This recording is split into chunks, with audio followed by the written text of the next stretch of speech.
¿Qué tal, hermanos? ¿Cómo están, hermanas? ¿Cómo están? Muy buenos días. Les saludo desde Calvary Chapel, Tijuana. Estamos en miércoles 1 de septiembre. Ya iniciamos septiembre, iniciamos ya nos vamos acercando al final del año y estamos estudiando el libro fascinante de los Hechos del Espíritu Santo. Este libro con una cantidad de sucesos, con muchos personajes, cada uno de ellos que ameritaría un estudio particular, cada acontecimiento ameritaría un estudio particular, y no se diga los viajes misioneros del apóstol Pablo, que también requeriría un discipulado muy extenso para ir viendo cada ciudad, para ir viendo cómo las palabras de Pablo, su estatura como líder en la iglesia, como misionero, sus enseñanzas también como misionero, sus enseñanzas como plantador de iglesias. En fin, es un libro, como tú puedes ver, que tiene muchísimos lados por los que se puede analizar. Lo que estamos haciendo en verso por verso es, por un lado, dar una enseñanza, que Dios nos enseñe de manera práctica a través del texto, pero también darte ser como un anzuelo, lanzar un anzuelo para que tú y yo nos interesemos más por el texto, que nos interesemos más por conocerlo. Veíamos hace un tiempo como Pablo en la iglesia en Berea, los hermanos contrastaban todo lo que Pablo les decía a la luz de esa escritura que Pablo les enseñaba, pero ellos no se quedaban solo con las palabras de Pablo, sino que iban a la escritura a ver y comprobar lo que Pablo estaba enseñando. Entonces, pues, vamos a estudiar hoy. Seguimos con el tercer viaje misionero de Pablo.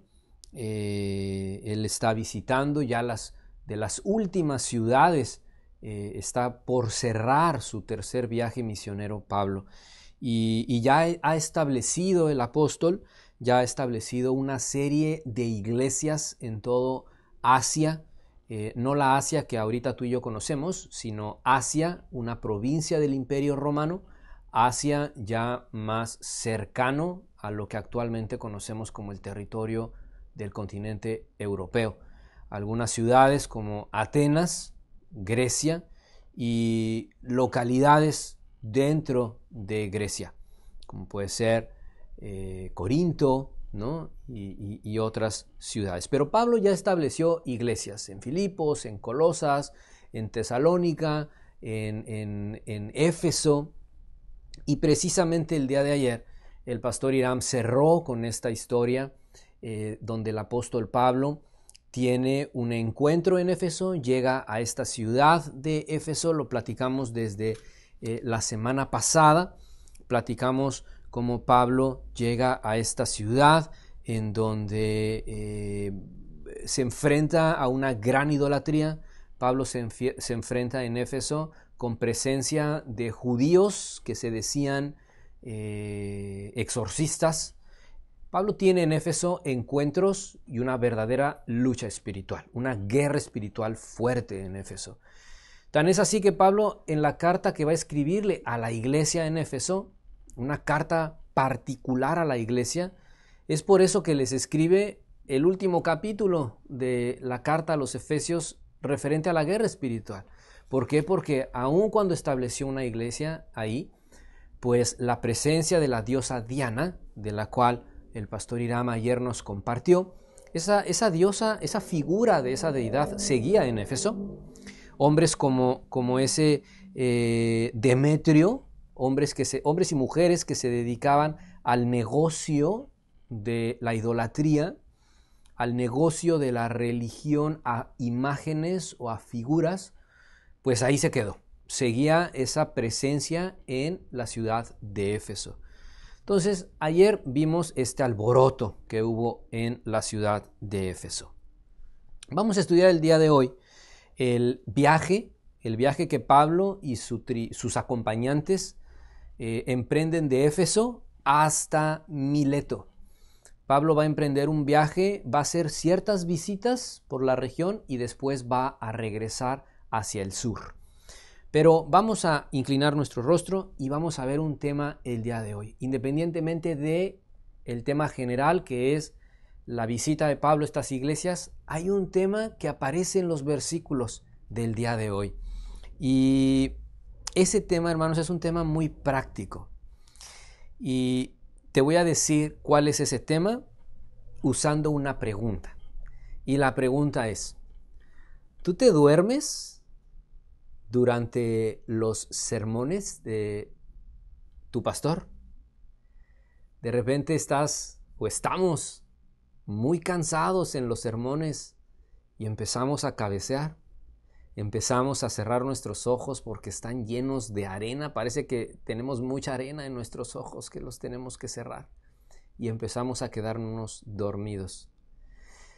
Si eso te ha pasado a ti, como tal vez me ha pasado a mí, seguramente me ha pasado a mí también, en algún momento de mi caminar cristiano, aquí viene un versículo que no es una exhortación o regaño acerca de ese tema, pero Dios nos deja en su palabra un acontecimiento durante este viaje misionero de Pablo, donde un hermano cierra los ojos durante un sermón. Y vamos a ver qué pasa. Señor, gracias por esta mañana. Gracias, Padre, por tu palabra. Gracias porque cada letra que se escribió en tu palabra, cada letra que tú dejaste, tu Espíritu Santo inspiró a hombres, inspiró a mujeres, Señor, para que se escribieran estas palabras. Todo versículo tiene un propósito, Señor. No hay un solo versículo que no tenga un propósito para nuestra vida y para tu glorificación y para tu adoración. Señor, te pedimos que abras nuestra mente, abre nuestros oídos y nuestros ojos para poder conocer tu corazón, para poder conocer tu palabra, Señor. Guíanos, te lo pedimos en el nombre de Jesús. Amén. Versículo 1, capítulo 20. Versículo 1, capítulo 20 de Hechos dice: después que cesó el alboroto que te acabo de mencionar en Éfeso, después de que se calman las aguas ahí en Éfeso, llamó Pablo a los discípulos y habiéndolos exhortado y abrazado, se despidió y salió para ir a Macedonia. Entonces, mis hermanos, pues aquí vemos el primer movimiento de Pablo. Pablo deja Éfeso. Hay un alboroto ahí que Pastor Irán nos compartió ayer debido a que están compartiendo el Evangelio, y compartir el Evangelio está trastocando intereses económicos. Y pues a raíz de eso, Pablo se mueve y decide ir a Macedonia. Versículo 2 al 6. Vamos a ver este viaje, este trayecto. Y después de recorrer aquellas regiones y de exhortarles con abundancia de palabras, llegó a Grecia. Entonces se mueve como en dirección horizontal, hace un movimiento como una U invertida el apóstol Pablo. De Éfeso se mueve hasta Grecia. Después de haber estado allí 3 meses y siéndole puestas acechanzas por los judíos, para cuando se embarcase para Siria, tomó la decisión de volver por Macedonia. Le acompañaron hasta Asia Sópater de Berea, Aristarco y Segundo de Tesalónica, Gayo de Derbe, y Timoteo, y de Asia Tíquico y Trófimo. Estos, habiéndose adelantado, nos esperaron en Troas, y nosotros, pasados los días de los panes sin levadura, navegamos de Filipos, y en 5 días nos reunimos con ellos en Troas, donde nos quedamos 7 días. Miren, aquí, mi hermano, mi hermana, aquí primero me encanta cómo Pablo visita las distintas ciudades en donde ya había iglesias. Dice versículo 2 que recorre aquellas regiones y exhorta con abundancia de palabras. Pablo da palabras de ánimo. No es que Pablo llegara a esas ciudades y llegara con la escritura y a soltar bibliazos y a regañar a la gente y a decir lo que estaban haciendo mal y a decir que estaban recolectando las ofrendas mal y que estaban adorando mal. Seguramente exhortaba a Pablo porque Pablo, con un temperamento colérico, con un temperamento celoso por el nombre de Cristo, también tenía palabras de exhortación. Pero Pablo visita estas ciudades animando a los hermanos. Pablo amaba a las iglesias. Pablo amaba a sus hermanos en Cristo. Y vemos cómo Pablo hace este recorrido. Y hermano, hermana, si tú no sabes, pero de Calvary Chapel, Tijuana, nuestro pastor Chris Martínez ha enviado a hermanos que están ubicados en Guadalajara, en Michoacán, en Ecatepec, el Estado de México, en San Felipe, aquí en Baja California, Michoacán ya mencioné,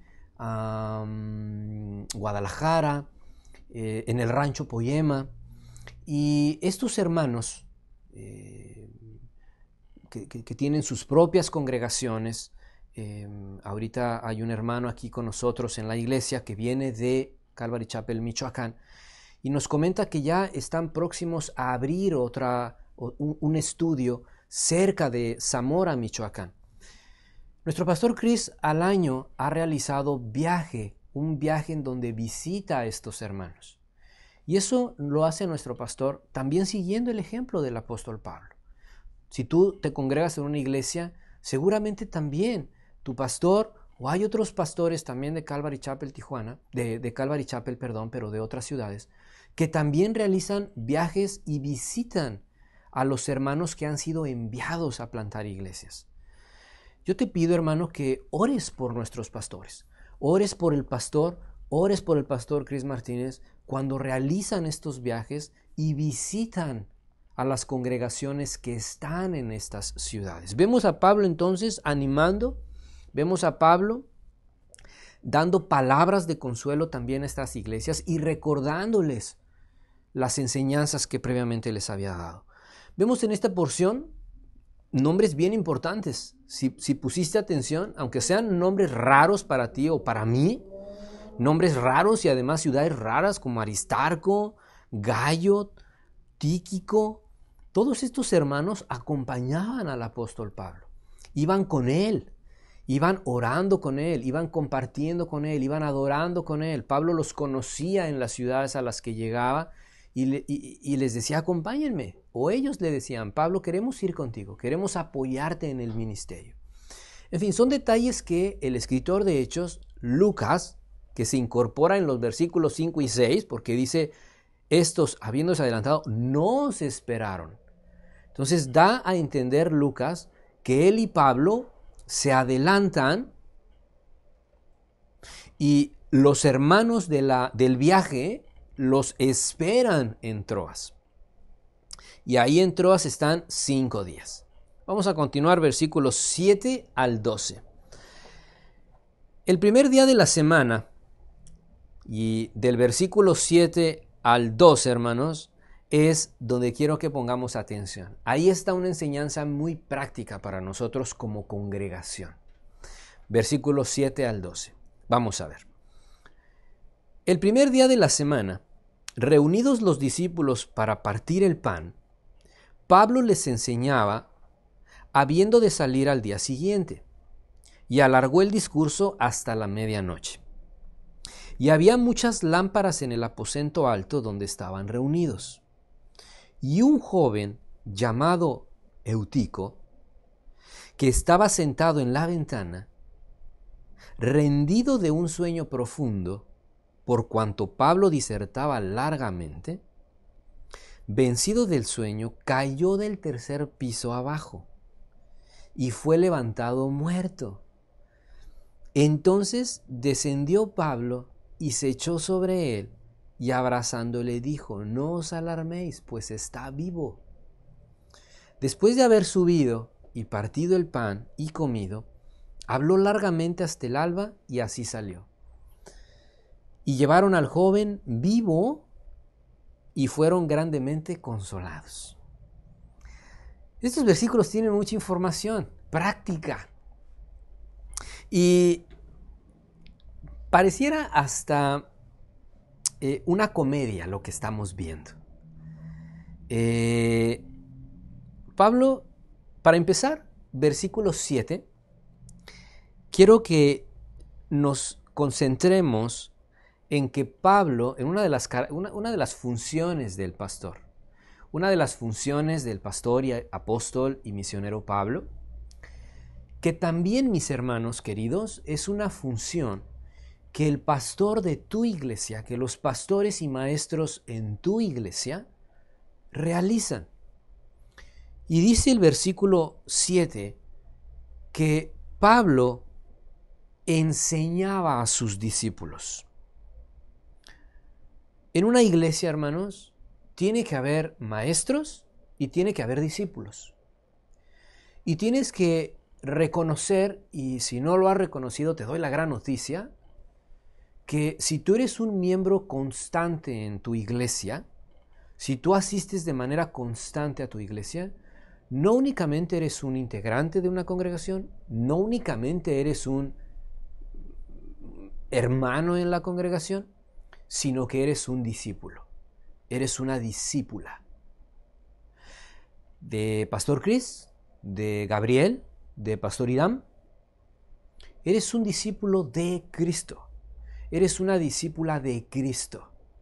Y así como sus 12 discípulos que el Señor Jesús tenía en la tierra, así tú y yo seguimos siendo sus discípulos. ¿Qué necesita un discípulo? Un discípulo requiere un maestro, que en este caso es Pablo. Sin un maestro no hay discípulos. Y sin discípulos, mis queridos hermanos, no hay maestros. Pero en una relación discípulo-maestro hay corrección, hay instrucción, hay preguntas. Y tiene que haber respuestas a las preguntas. Puede haber discusiones, unas más acaloradas que otras. Pero esa es una relación discípulo-maestro. En Calvary Chapel, Tijuana, hermanos, tú debes saber, y tal vez lo sabes, que tenemos muchos discipulados, porque lo que queremos es seguir siendo discípulos de Cristo. Nos decía un maestro o maestra, no recuerdo, pero tengo sus frases aquí, y nos decía: estudiantes, el conocimiento no llega por ósmosis. ¿Qué es la ósmosis? Por arte de magia.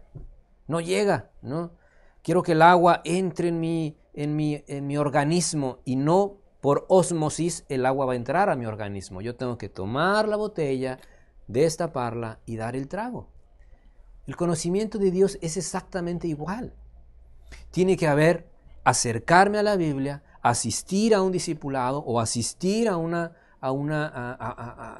sermón dominical o de miércoles, asistir a un discipulado con un maestro para que me enseñe, para que yo le plantee preguntas, en fin. Vemos ahí en el ministerio de Pablo esta relación, discípulo-maestro. Ahora, dice el texto que acabamos de leer, versículos 7 al 12, que la enseñanza de Pablo, fíjate verso 7, Pablo les enseñaba habiendo de salir al día siguiente y alargó el discurso hasta la medianoche. Dicen los comentaristas, quienes han estudiado muy a profundidad, que alrededor de 6 horas, Pablo estuvo enseñando esa clase. 6 horas. Él tenía que salir al día siguiente. Su avión, su viaje comenzaba al día siguiente. Y Pablo estaba tan emocionado enseñando que se alargó por 6 horas hasta la medianoche su enseñanza. Hermano, a mí me ha pasado. Seguramente a ti también. Sales bien cansado del trabajo, tuviste un día muy pesado. Si tu trabajo es físico, si eres taxista, si trabajas en la construcción, si trabajas en una maquila, es un trabajo que desgasta físicamente. O cualquier trabajo también intelectual. Tu cerebro está cansado, agotado, tus miembros están cansados. Y llegas al sermón. Y el maestro Gabriel Pérez se pasa de los 50 minutos y llega a la hora del servicio. Y estás cansado. Y tus ojos se cierran y ya no puedes, tu cuerpo ya no da para más. Tu corazón quiere estar despierto, pero tus ojos dicen otra cosa. Estás bien cansado. Mira, este mensaje no es literal, hermanos. No creas que lo que estoy diciendo es que tengas cuidado. Lo puedo usar como un comentario cómico. Y de manera cómica te podría decir, no te duermas en mis sermones. Porque si te quedas dormido en mis sermones, te va a pasar como lo que le pasó al hermano Eutico. No creas que va a pasar eso. Despreocúpate. Quienes enseñamos en púlpito, voy a decir cosas que callamos los pastores. Y las cosas que callamos los maestros o los pastores, ¿sabes cuál es una de esas cosas? Que estando arriba podemos ver quiénes están durmiendo.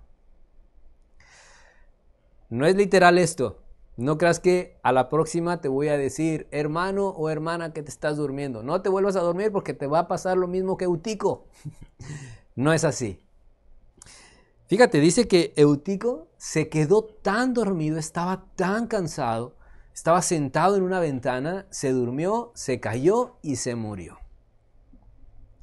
Entonces, hermano, hermana, si a veces acostumbras quedarte dormido en los sermones, aguas, porque te puede pasar como Eutico.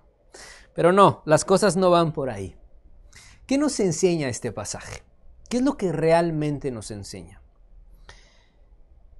Dice versículo 10 que cuando el hermano cae, cuando él muere, porque Pablo está enseñando con vehemencia, Pablo, de hecho, su enseñanza la extendió hasta el amanecer.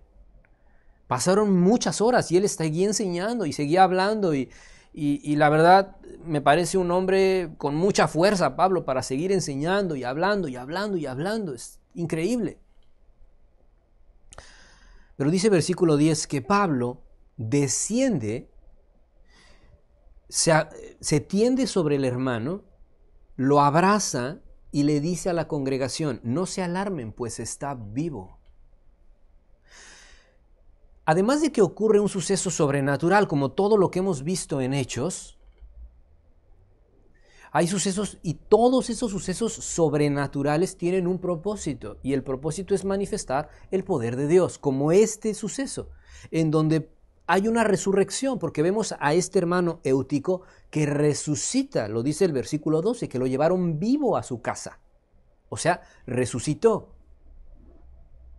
Recuerda, Pablo tenía la llenura y el poder del Espíritu Santo y Dios permitió que Pablo hiciera estos milagros con un propósito. Ahora, eso significa que vamos a estar esperando en Calvary Chapel, Tijuana, que un hermano o la hermana que siempre se duerme, se caiga, se muera, para ver entonces el milagro de la resurrección. No va por ahí, hermanos. Cuando Pablo le dice a la congregación, no se alarmen, está vivo, ¿saben de qué está relacionado, ese está vivo? Está relacionado con lo que estaban haciendo en ese aposento alto la congregación. Dice versículo 7 y el versículo 10, pero el 7 dice, estaban los discípulos reunidos, Pablo enseñaba, estaban los discípulos reunidos para partir el pan. El día de hoy, hermanos, a las 6:30 de la tarde, como todos los primeros miércoles de cada mes, nos reunimos a orar y ¿a qué crees? A partir el pan. Los hermanos estaban reunidos partiendo el pan, es decir, celebrando la Santa Cena, recordando lo que dijo Pablo a Corintios, recibí esto del Señor, que el Señor Jesús, la noche que fue entregado, tomó pan y lo partió y lo repartió a sus discípulos y les dijo, tomen y coman, que esto es mi cuerpo que por ustedes es partido. Y después de haber cenado, dice el Señor Jesús, tomó también la copa y la pasó a sus discípulos y les dijo, tomen de esta copa, que es el nuevo pacto en mi sangre, y recuérdenlo todas las veces hasta que yo venga. Hoy miércoles, hermanos, vamos a recordar el pacto del Señor Jesús. Por eso cuando Pablo les dice a la congregación, no se alarmen, está vivo. ¿Saben por qué estaba vivo el hermano? porque había reconocido a Cristo y recordaba el pacto de la vida nueva en Cristo. El mensaje de Pablo de está vivo trascendía el milagro de que había resucitado físicamente. Las palabras de Pablo trascendían ese milagro físico. De lo que Pablo quería llamar la atención era de la resurrección venidera, de la vida eterna venidera, de la victoria de la vida en Cristo sobre la muerte del pecado. Eso es lo que Pablo está hablando. ¿Sabes cuándo tú y yo entendemos eso? ¿Sabes cuándo tú y yo nos deleitamos y disfrutamos de ese mensaje? ¿Sabes cuándo tú y yo acudimos a la celebración del pacto nuevo en la sangre en Cristo? ¿Sabes cuándo lo hacemos? Cuando entendemos que somos discípulos de Cristo. Por eso es importante la relación discípulos-maestros. Vamos a leer versículos 3 al 17. Nosotros, adelantándonos a embarcarnos, navegamos a Asón para recoger allí a Pablo, ya que así lo había determinado, queriendo él ir por tierra. Cuando se reunió con nosotros en Asón, tomándole a bordo, vinimos a Mitilene. Navegando de allí, al día siguiente, llegamos delante de Quío, y al otro día tomamos puerto en Samos, y habiendo hecho escala en Trogilio, al día siguiente llegamos a Mileto, porque Pablo se había propuesto pasar de largo a Éfeso para no detenerse en Asia, pues se apresuraba por estar el día de Pentecostés, si le fuese posible, en Jerusalén. Estos versículos, lo que hace Lucas, como es tan detallista Lucas, nos dice ciudad por ciudad en la que empezaron a viajar, en la que fueron terminando o iba concluyendo el tercer viaje misionero de Pablo. Voy a terminar solamente y me voy a adelantar y voy a usar estos minutos para enlazar la enseñanza del día de mañana. Fíjate, dice Lucas que Pablo fue descendiendo en las ciudades, acuérdate, estaba en Troas y después fue bajando e iba rumbo a Jerusalén, que está más hacia el sur en el mapa. Pero dice el versículo 16 que no pasó, no se quedó en Éfeso. No quiso quedarse en Éfeso, porque él sabía que si se quedaba en Éfeso iba a pasar muchos días y no iba a estar el día de Pentecostés en Jerusalén. Versículo 17. Enviando pues desde Mileto a Éfeso, hizo llamar a los ancianos de la iglesia. Pablo les envió un mensaje a los ancianos de la iglesia que estaba en Éfeso y les pidió que fueran con él para tener una reunión. Otro mensaje que también te quiero dar, y ahí voy a concluir. Este mensaje es para líderes, siervos de Capilla Calvario, Tijuana, Rosarito, Tecate, La Extensión. 15 y 16 de octubre, mis hermanos, tenemos la conferencia de pastores y líderes. Y esa conferencia es precisamente por esto que Pablo está haciendo en el versículo 17. Se reúnen los pastores porque requerimos recordar importantes mensajes. Es importante que recordemos como pastores y líderes el llamado que tenemos en Jesús, las instrucciones que Jesús nos dejó, las indicaciones que tenemos que seguir dentro de la congregación y las congregaciones. Eso es lo que va a hacer Pablo, ya estando en Jerusalén. Eso es lo que en Mileto, eso es lo que Pablo va a hacer con estos pastores de Éfeso. Vamos a inclinar nuestro rostro, hermanos. Vamos a terminar en esta mañana. Señor, gracias por tu enseñanza. Gracias, Padre, por este pasaje que a lo mejor suena muy extraño, Señor. Vemos ahí a un congregante que está en una ventana, se queda dormido, se cae, muere y resucita. Pero, Señor, en medio de este mensaje y este suceso extraño y sobrenatural de una resurrección, podemos ver, Padre, cómo la iglesia se reunía y celebraba la Santa Cena. La importancia de estar con los oídos abiertos, de estar con un corazón dispuesto. Estos hermanos estaban por 6 horas escuchando tu palabra. Señor, perdónanos cuando nuestro espíritu, aún no estando cansados, decimos, ya me cansé, ya que se calle el que está hablando. Perdónanos, Señor. Permítenos escuchar tu palabra con claridad. Permítenos, Señor, que sea tu Espíritu Santo el que habla a nuestro corazón. Te lo pedimos, Padre, en el nombre de Jesús. Amén. Hermanos, ya lo saben, te esperamos en la iglesia. Recuerda, estos servicios de miércoles no se van a transmitir. Servicio de oración y Santa Cena no los vamos a transmitir porque queremos ver tu cara aquí en la iglesia. Queremos que juntos oremos. Queremos juntos partir el pan. Queremos juntos estar en comunión teniendo a Cristo en el centro de su iglesia. Nos vemos hoy a las 6:30. Dios te bendiga y mañana seguimos con el libro de Hechos. Gracias y bendiciones.